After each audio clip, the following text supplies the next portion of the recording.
Well, good afternoon, everybody, and welcome to this special episode of Katie's Christmas Corner.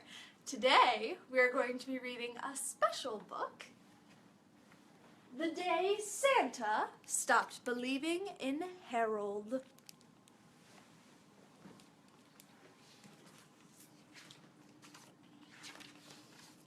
The Day Santa Stopped Believing in Harold. Words by Maureen Fergus and art by Cale Atkinson.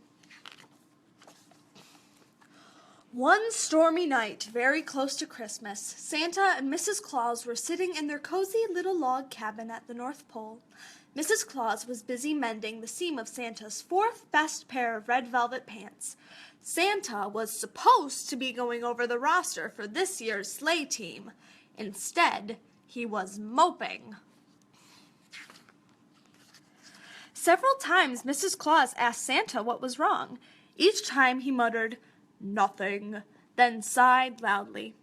Finally, Mrs. Claus said, "Papa, I can't help if you won't tell me what the problem is." "All right," said Santa with another sigh. "Well, you know Harold." Mrs. Claus smiled. "Brown hair, freckles, lost a tooth last week, sometimes forgets to—" "Stop!" interrupted Santa in a choked voice. "Don't say another word.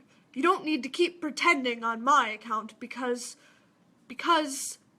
I don't believe in Harold anymore." Mrs. Claus stared at Santa as though he'd suddenly sprouted antlers.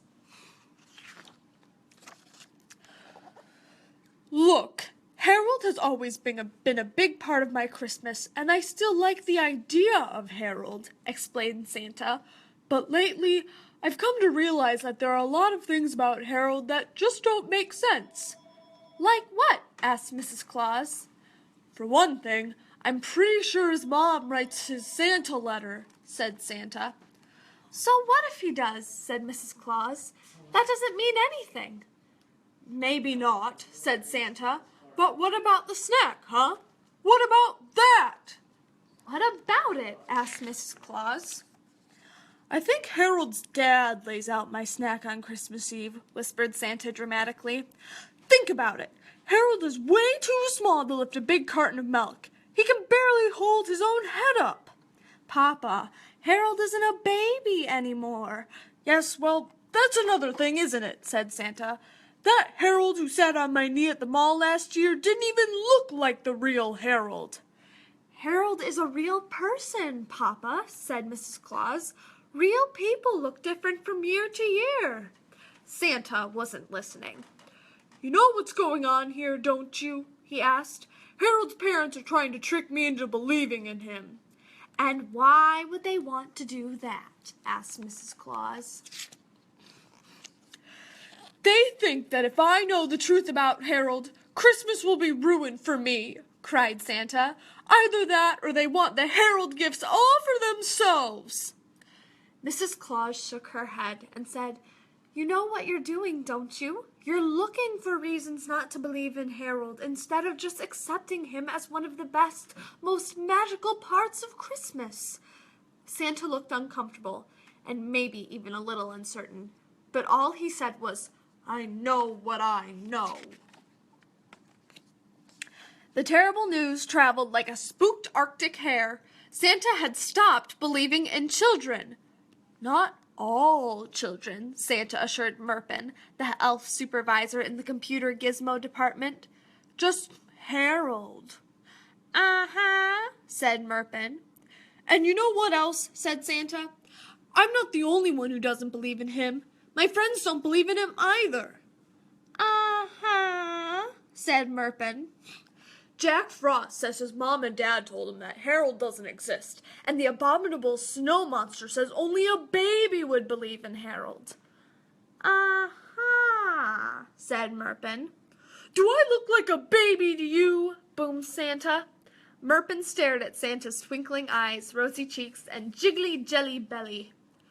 "Forget I asked," sniffed Santa. "I'm going to talk to the reindeer." The reindeer listened carefully to Santa's evidence against the existence of Harold. Then they whispered among themselves for a few minutes. Finally, Donner said, On the one hand, we're not convinced that Harold is real. I knew it, said Santa unhappily. On the other hand, continued Donner, we're not convinced that Harold isn't real. So what are you saying? Asked Santa. What we're saying is that you need proof, said Donner, and we think we know just how you can get it. Now, strange as it seems, while Santa was up north telling Mrs. Claus that the elves and the reindeer that he didn't think Harold was real, Harold was down south telling his parents and his friends and his turtle that he didn't think Santa was real. Deep in his heart, Harold wanted to believe in Santa, but the older Harold got, the harder it was for him to just have faith. What I need is proof, thought Harold, and I think I know just how I can get it. That Christmas Eve, Harold hung his stocking, helped set out the Santa snacks, and hugged his parents goodnight, just like he did every Christmas Eve. On this particular night, however, after his mom and dad had gone to bed, Harold tiptoed back into the front room and hid behind the armchair across from the fireplace. If Santa is real, thought Harold drowsily, I will definitely be able to see him coming. Many hours later, Santa and the reindeer touched down on the roof of Harold's house, which Santa had saved for last. Santa's plan was to hide in Harold's front room and see if Harold ran out of his bedroom on Christmas morning. If he did, Santa would know that Harold was real. If he didn't, Harold's parents would have some explaining to do. After settling into his hiding spot, Santa tried to stay awake. But it was extremely warm and cozy in Harold's front room, and Santa was very tired after his hard night's work. Slowly, he closed his sleepy eyes. The next thing Santa knew, it was Christmas morning. Too bad we don't know any little boys who'd like to open some presents from Santa, said Harold's mom, who spotted Harold hiding behind the armchair. Aha, thought Santa. Too bad there are no presents from Santa, whispered Harold's father. Oops, thought Santa, who'd forgotten to set out the gifts before hiding. I don't care about presents, said Harold as he slowly stood up. I just wanted to see Santa. And I didn't.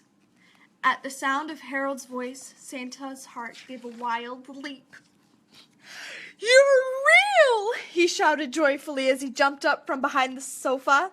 Harold's mother screamed. Harold's father sprayed coffee everywhere. Harold's face lit up like a Christmas tree.